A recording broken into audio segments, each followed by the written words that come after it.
guys, in the last video I showed you mine and Derek's attempt at removing the mastic in the little house with the Speed Heater 1100 heat gun, and that didn't work, so we have to go to the next step. And I found this Dyma-Brush floor mastic removal piece that you attach to a regular floor polisher, and it is supposed to move with mechanical action that mastic.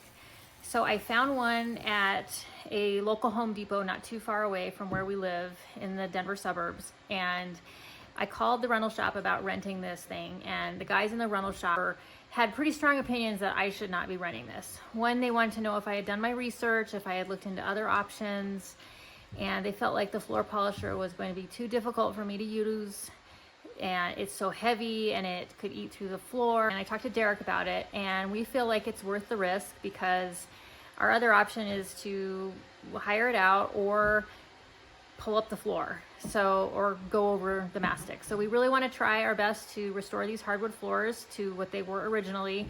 So we are going to go pick up this polisher and the attachment. We're going to drive 4 hours out to the farm.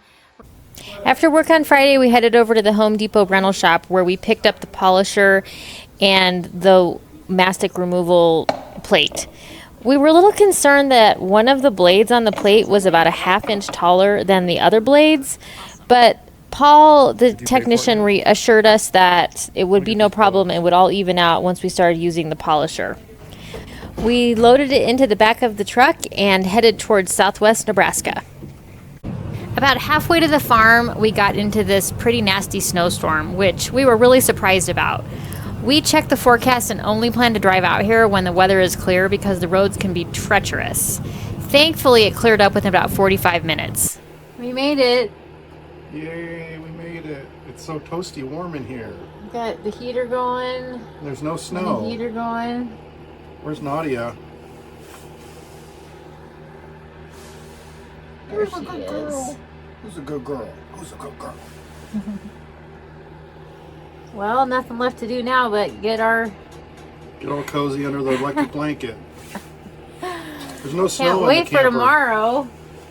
Can't wait. I can't wait. I'm excited about it. Be removing mastic like nobody's business. It's gonna come flying off. Yeah.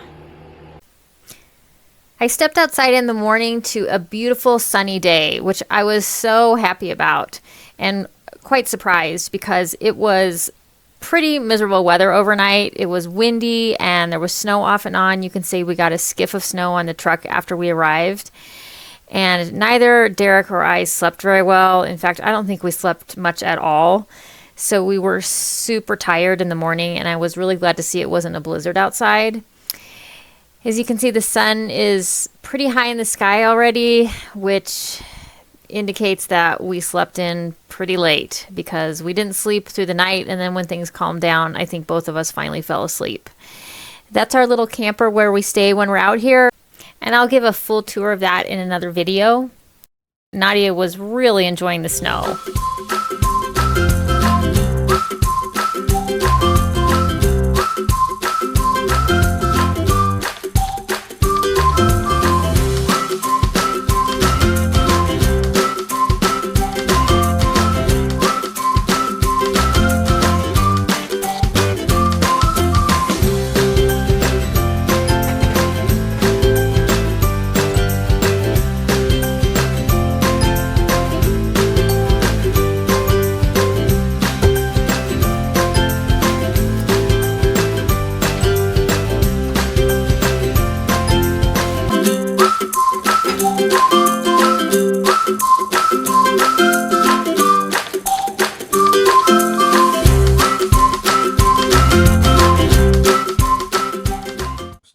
One of our favorite parts of the day out here is the time that we get to spend having our morning coffee and talking about what we're going to accomplish in the day, how we're going to do it, and just enjoy each other's company for a few minutes before we get busy working.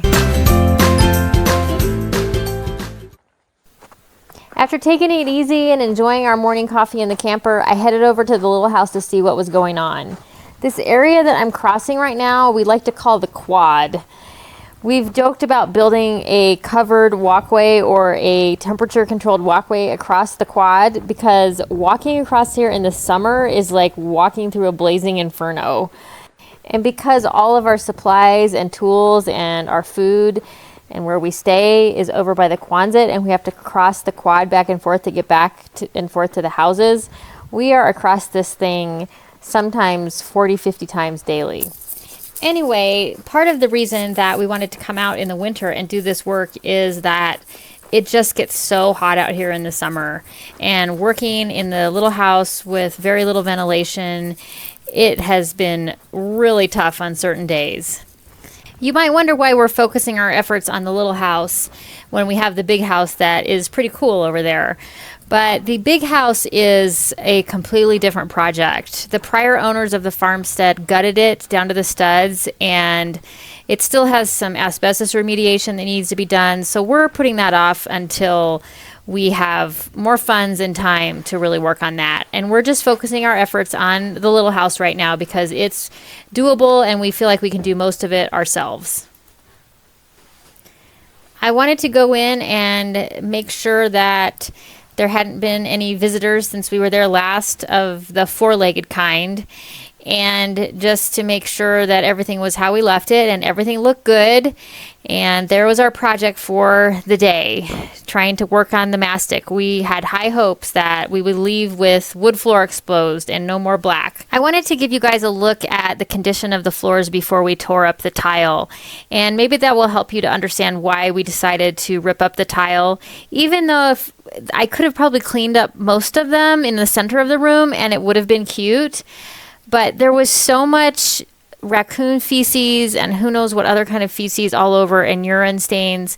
And most of the tiles were in good shape, but some of them around the edges and over under the stove here that I'm showing now, which we eventually removed, they were lifted up and the underneath was soiled. I just really didn't feel like I could ever get the kitchen clean enough to a point where I felt like I wasn't still dealing with this dirt. All right, back to work.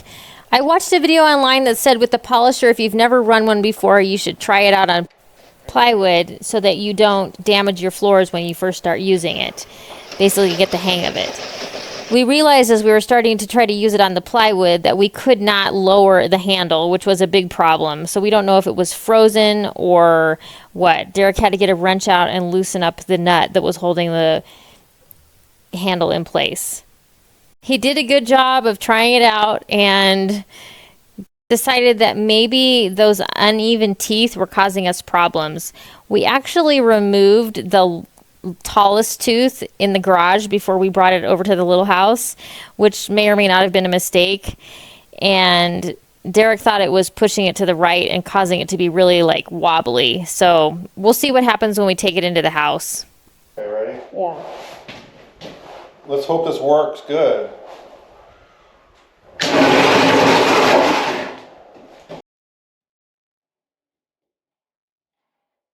Right off the bat, it was really wobbly and difficult to control. But we'd never used one before, so we didn't know if that was normal or if something was wrong with our machine. So Derek did his best to try and get it going, but it just was not going very smoothly.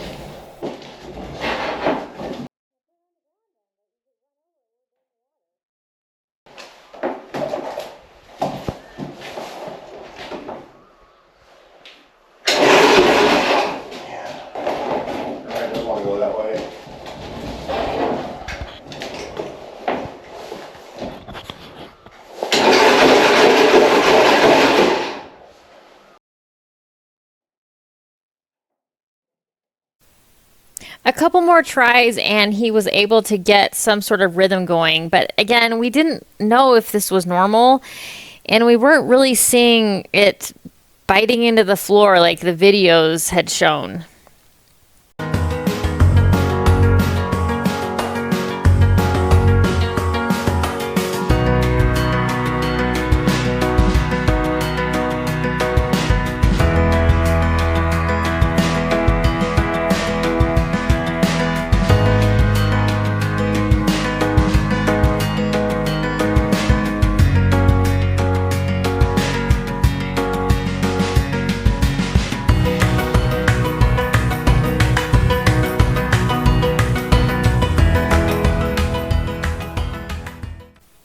The machine was just so wobbly and so difficult to control, but again, we had no idea if that was normal or not.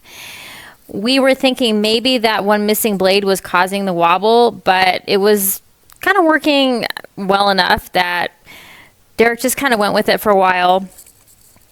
It certainly was not removing the mastic like we had seen in some of the videos online, but it was kicking up chunks. After a while, Derek decided he wanted to look at the bottom and see what was going on and measure the height of the other blades that we had left there.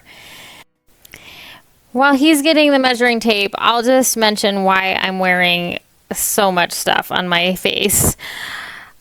The loud noise really bothers me, so I always wear earmuffs when we're using power tools, and I just do not like breathing in any dust, regardless if it's safe or not.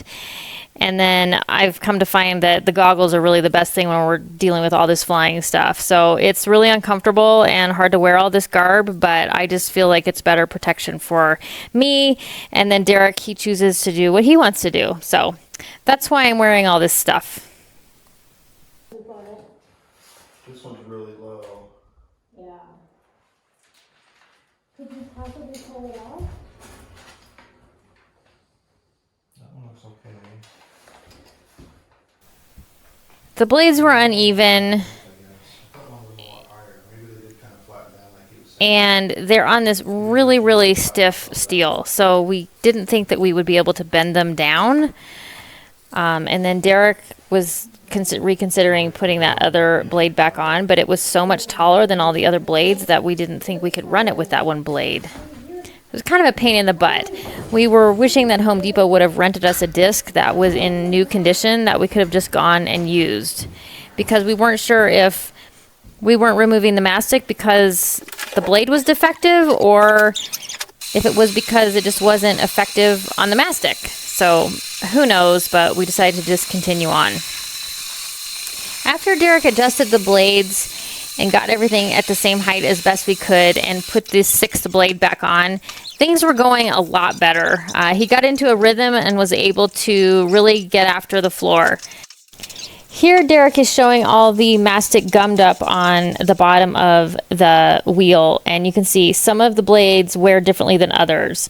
So we knew that it wasn't completely balanced, which was really annoying. But we got into the rhythm, and Derek would use the machine and I would sweep up, and then we would do some manual scraping, and then he would go back to the polisher. And we did this for, probably 4 to 5 hours. At some point during the day, Derek wanted me to go ahead and try to run the machine. I can't say it went very well the first time.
After I had my face off with the machine, Derek went ahead and adjusted the blades again, and this is what he had to go through over and over, measuring them to see if they were at the same height, and then using a big screwdriver to try and lengthen them. So we realized that we could make them taller, we could not make them shorter. So after he would get the blades at the same level, the machine would work a lot better.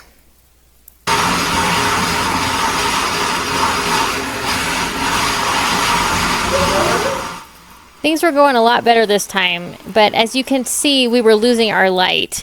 It was probably about 4 o'clock and the sun was going down, and I could not see if that dust that was on the floor, I thought that the machine had broken through to hardwood, and I was so elated, but it was just dust that flew off of the polisher. So I polished a little bit longer, and then we decided we should probably call it a day with the machine because we were losing our light and we needed to have some light to clean up, and we also were hoping we could get outside to catch the sunset. Since something we love about being out at the farm is seeing the beautiful sunsets, we were hoping we could at least catch a little bit of it. Before we head outside for a walk, I just want to remind you what the floor looked like at the beginning of the day. And this is what it looked like at the end of the day. Although it's from the other side of the room, you can see we did make progress. What's interesting is we were able to break through to hardwood in the areas that we had used the heat gun the week before. But we also removed quite a bit of the thick mastic layer. And what was left, it seems much thinner.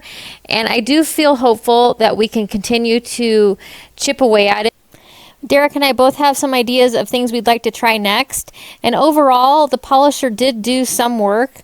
We were disappointed in its overall effectiveness, but at least we tried it, and now we know that we probably are going to have to spend a lot more time chipping away at things manually. We're going to go and watch the sunset.